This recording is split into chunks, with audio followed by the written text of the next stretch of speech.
নমস্কাৰ সকলো মৰমৰ ছাত্ৰ-ছাত্ৰীক পুনৰ নতুন ভিডিঅ'লৈ তোমালোকক স্বাগতম জনাইছোঁ আৰু পোনপ্ৰথমে সকলোকে নৱবৰ্ষৰ শুভেচ্ছা জ্ঞাপন কৰিছোঁ। আজি এই ভিডিঅ'ত BA ছেকেণ্ড ছেমিষ্টাৰ মেজৰ কিতাপৰ সকলোখিনি অধ্যায়ৰ বিষয়ে আলোচনা কৰিম আৰু কোনখন কিতাপ পঢ়িব লাগিব সকলোখিনি মই কৈ যাম আৰু কোনটো অধ্যায়ত কিমান নম্বৰ আছে এইটো ভিডিঅ'ত সকলোখিনি জনোৱা হ'ব।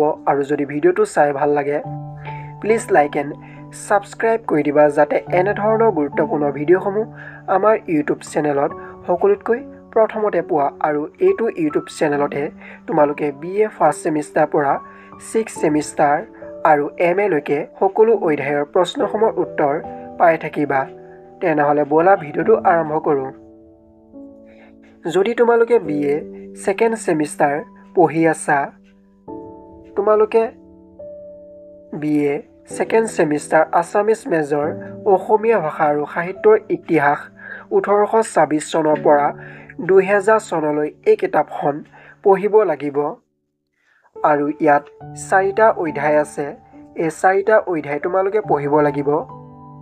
প্ৰথম অধ্যায় দিছে অসমীয়া ভাষা আৰু সাহিত্যৰ ইতিহাস 1826-2000 ভাষিক আৰু সাহিত্যিক পটভূমি সাহিত্যিক আৰু সাহিত্য কৰ্ম।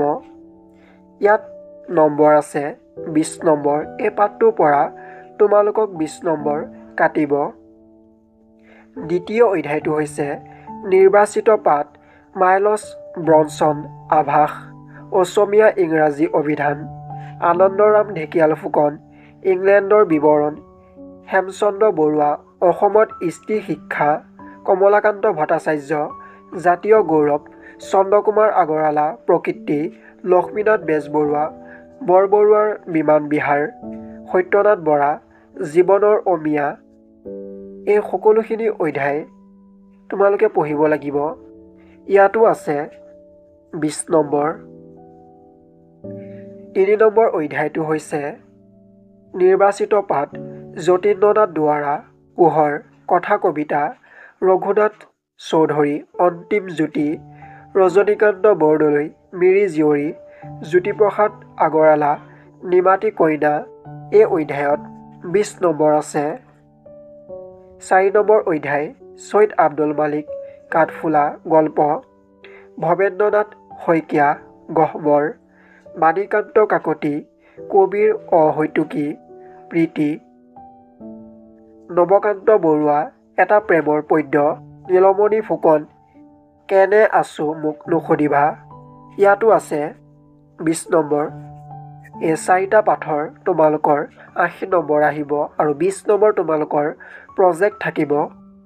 তাৰোপৰি তলত পঠন সামগ্ৰীসমূহ দিয়া আছে, তোমালোকে চাব পাৰা। অৰুণোদয় মহেশ্বৰ নেওগ সম্পাদক অসমীয়া আৰু ইংৰাজী অভিধান মাইলছ ব্ৰনছন অসমীয়া সাহিত্যৰ ৰূপৰেখা মহেশ্বৰ নেওগ অসমীয়া সাহিত্যৰ সমীক্ষাত্মক ইতিবৃত্ত সত্যেন্দ্ৰনাথ শৰ্মা অসমীয়া সাহিত্যৰ পূৰ্ণ ইতিহাস হৰিনাথ শৰ্মা দলৈ অসমীয়া ব্যাকৰণ আৰু ভাষাতত্ত্ব কালিৰাম মেধি।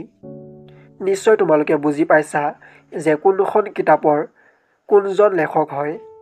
তাৰোপৰি তলত বহুতো দিয়া আছে, তোমালোকে এইখিনি নিজে পঢ়ি ল'বা। মই দেখুৱাই গৈ আছোঁ।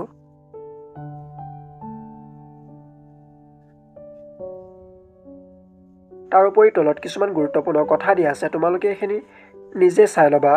আশা কৰোঁ সকলো ছাত্ৰ ছাত্ৰীয়ে ভিডিঅ'টো চাই ভাল পালা।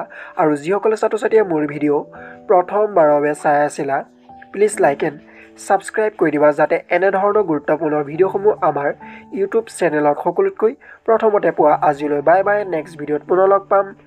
জয় আই অসম।